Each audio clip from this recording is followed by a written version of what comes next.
Hi, in the previous video, we looked at the RS flip-flop, the circuit of which is on the screen.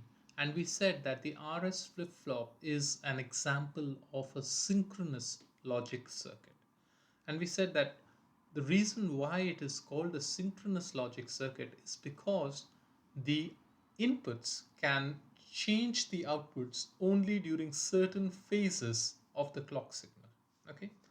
Now the clock signal in a digital circuit would look is basically a square wave. Okay, so it's a signal like this with a particular frequency, and the frequency depends on the kind of system that you're using.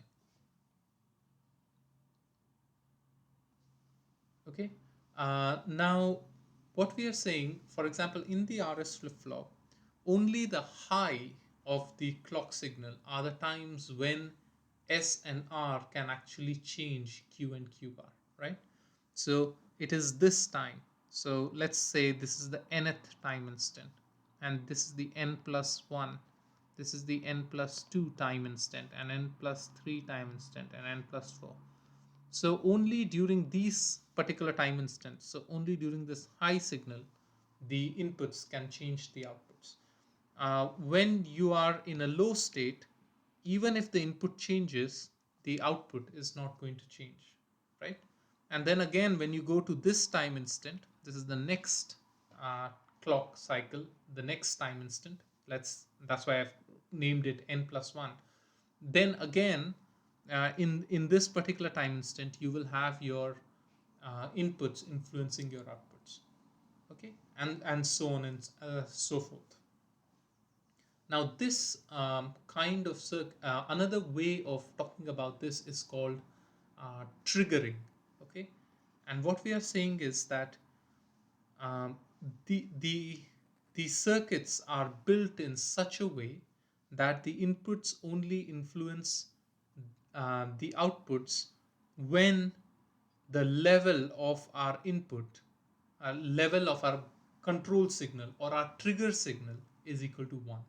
Okay, so the clock can also be called a trigger signal, and only when the trigger signal is equal to 1 do we have the input influencing the output. Otherwise, the input doesn't influence the output. Now this kind of triggering is called level triggering.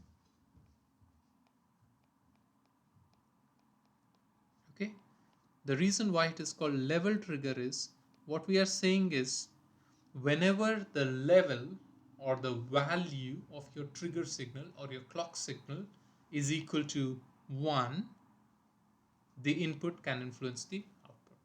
Whenever the level of your trigger signal or your clock signal is 0, the input cannot influence the output.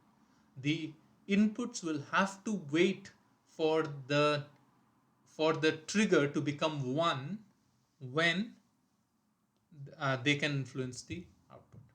Hopefully that makes sense. So the terms that we have looked at is synchronous, and we are looking at triggering, and we have looked at level triggers, and we'll look at some other kinds of triggers in the further videos.